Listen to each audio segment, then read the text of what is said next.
అత్యంత సులువైన మార్గం ఎప్పుడు దేవుడితో అనుసంధానంలో ఉండటం. జీవితం అనే అడవిలో మనం పిల్లలం. స్వానుభవాల ద్వారా, మన కష్టాల ద్వారా, అనారోగ్యం, చెడు అలవాట్లు అనే ప్రమాదాలలో తడబడటం ద్వారా మనం బలవంతంగా నేర్చుకుంటాం.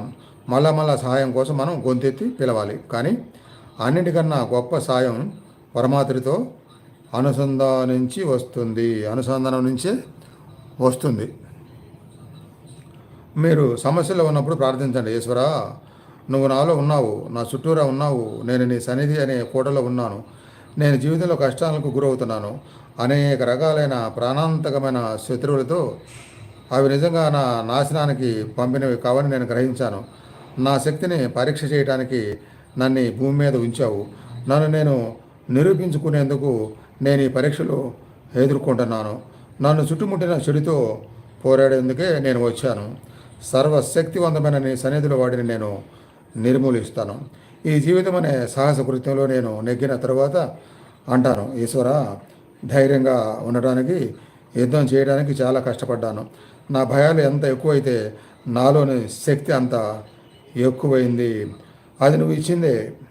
దాని ద్వారా నేను జయించాను. ఇంకా నేను నీ ప్రతిరూపంగా తయారయ్యానని తెలుసుకున్నాను. ఈ విశ్వానికి నువ్వు రాజువి, నేను నీ బిడ్డను.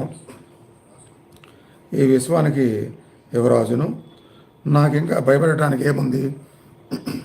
మీరు మానవుడిగా పుట్టానని తెలుసుకోగానే మీరు ప్రతి దానికి భయపడాలి. దీని నుంచి తప్పించుకునే మార్గం లేనట్టు ఉంది.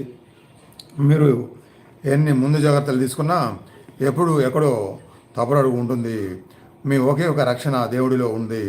మీరు ఆఫ్రికా అడవిలో ఉన్న, యుద్ధంలో ఉన్న, జబ్బుతో, దారిద్ర్యంతో, చిత్రహింస అనుభవిస్తున్న ఈశ్వరుడితో ఇలా అనండి, విశ్వసించండి, నీ సాన్నిధ్యం అనే రక్షణ వాహనంలో ఉండి జీవితం అనే యుద్ధరంగాన్ని దాటుతున్నాను.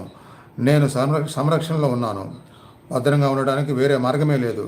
సామాన్య జ్ఞానాన్ని ఉపయోగించి దేవుణ్ణి పూర్తిగా నమ్మండి. నేనేమి విపరీతపు సూచనలు చేయడం లేదు. ఏం జరిగినా సరే ఈ సత్యాన్ని ప్రతిజ్ఞ చేయమని, నమ్మమని నేను గట్టిగా చెబుతున్నాను. ఈశ్వరా, నువ్వు ఒక్కడివే నాకు సహాయం చేయగలవు. చాలామంది జబ్బు, చెడులవాట్లు అనే రొచ్చులో పడ్డారు. తమను తాము బయటకు లాక్కోలేకపోతున్నారు. నేను తప్పించుకోలేను అని ఎన్నడూ అనకండి. మీ దురదృష్టం అనేది కేవలం కొద్దికాలమే ఉంటుంది. ఒక జీవితకాలపు పరాజయం మీరు విజయవంతుల కాదా అనే దానికి కొలబద్ద కాదు. గెలవాలనుకునే వ్యక్తి దృక్పథం భయం లేనిది. నేను భగవంతుడి బిడ్డను, నాకు భయపడటానికి ఏం లేదు. కాబట్టి దేనికి భయపడకండి. చావు పుట్టుకలు అన్నవి మీ చైతన్యంలో కేవలం వేరువేరు మార్పులు. ఈశ్వరుడు సృష్టించిన ప్రతిదీ మనను పరీక్షించడానికే. మనలో పాతుకొని ఉన్న ఆత్మ అమరత్వాన్ని బయటకు తీసుకురావడానికి. అది జీవితపు సాహస కృత్యం. జీవితానికి ఉన్న ఒక ప్రయోజనం ప్రతి ఒక్కరి సాహస కృత్యము వేరైనది, అద్వితీయమైనది. అన్ని రకాలైన ఆరోగ్య, మానసిక, ఆత్మ సంబంధమైన సమస్యలను మీరు సామాన్య జ్ఞాన పద్ధతులను ఉపయోగించి భగవంతుని మీద నమ్మకం ఉంచి జీవనంలో అయినా మరణంలో అయినా మీ ఆత్మ పరాజయం పొందినదనే గ్రహింపుతో ఎదుర్కోవడానికి తయారవ్వాలి. మీరు ఎన్నడూ చనిపోరు. ఆత్మను ఏ శస్త్రము ఛేదించలేదు. అగ్ని మండించదు, నీరు తడుపుజల్లదు, వాయువు ఆరిపోయేనూ లేదు.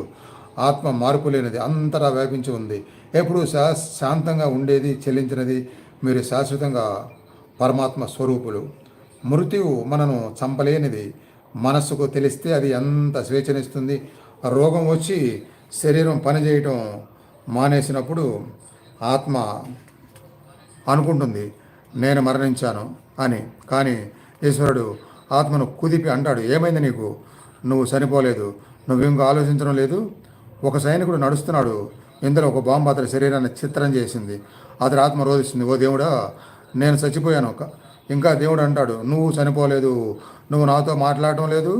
నా బిడ్డ, నిన్నేది నాశనం చేయలేదు, నువ్వు కలగొంటున్నావు. అప్పుడు ఆత్మ తెలుసుకుంటుంది, ఇదేమంత భయంకరమైనది కాదు. ఇది కేవలం నేను భౌతిక శరీరం అనే నా తాత్కాలిక భూలోక జీవనపు చైతన్యం.